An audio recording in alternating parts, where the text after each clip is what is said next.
एक और बड़ी खबर आई है और हमारी खबर पर मुहर लगती हुई दिखी है। बायबैक नियमों पर सेबी ने कंसल्टेशन पेपर जारी किया है।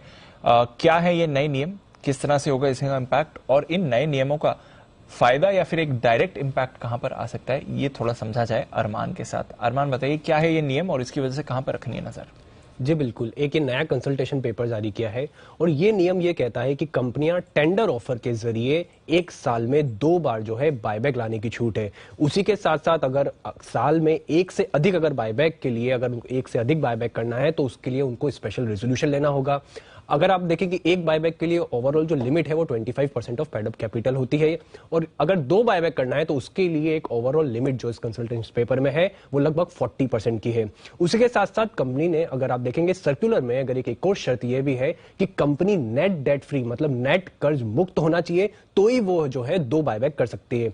अब इसका सीधा सीधा फायदा हो सकता है सबसे ज्यादा आईटी कंपनियों को हो, क्योंकि आईटी कंपनियां एक तो ज्यादातर सारी नेट डेट फ्री हैं, उसी के साथ साथ रेगुलर वही बायबैक करती रहती हैं। अगर आप मौजूदा 30 सितंबर 2022 को अगर आप देखेंगे इन आईटी कंपनियों का किस कंपनी की बुक्स में कितना कैश है तो उसमें आपको लाइन से दिख जाएगा। टीसीएस जिसका लगभग 50,000 करोड़ का कैश, जिसमें कैश बैंक और उनका इन्वेस्टमेंट सब मिला के लगभग 50,000 करोड़ का जो है वो कैश बैंक इन्वेस्टमेंट है। वहीं विप्रो का अगर देखेंगे 30,000, इन्फोसिस लगभग 22,000, एचसीएल टेक्नोलॉजी लगभग 12,000 और टेक महिंद्रा और माइंडट्री लगभग 7,000 और 3,500 के आसपास का जो है इनके पास कैश और बैंक है। और उसमें से अगर आप बात करेंगे तो अगर जैसे टीसीएस हुआ जिनका तो उन्होंने फरवरी 2022 में ही आईपीओ आया था और विप्रो का जब दिसंबर 2020 में, इन्फोसिस तो हाल ही में उन्होंने आईपीओ करा, बायबैक के लिए करा था उन्होंने।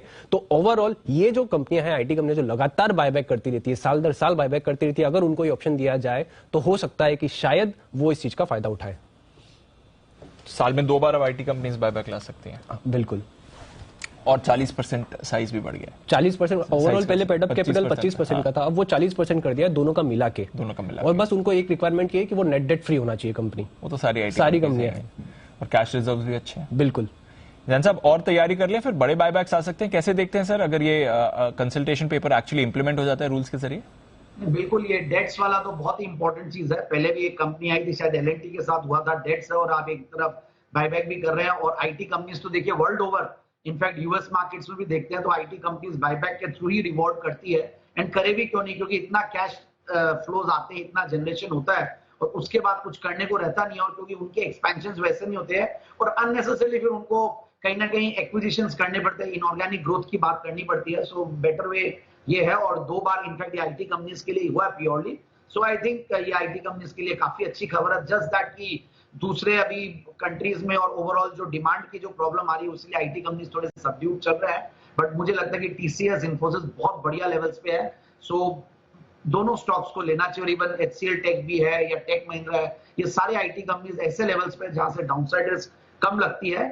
And this is a very favourable news for the IT sector. तो बड़ी अच्छी न्यूज आई आईटी सेक्टर के लिए। आज ऑफकोर्स थोड़े सुस्त हैं, बट वैसे शेयर होल्डर्स के लिए एक अच्छी खबर है कि अब साल में 2 बार ये कंपनीज बायबैक कर पाएंगे, of course if they choose to do so. और बायबैक की जो ओवरऑल लिमिट है वो भी 40% ऑफ टोटल रिजर्व्स हो सकती है। कंपेयर, बस यही कंडीशन है, नेट डेट फ्री होनी चाहिए, जो ये सारी कंपनीज हैं ही, तो कोई परेशानी होगी नहीं आईटी कंपनीज के लिए।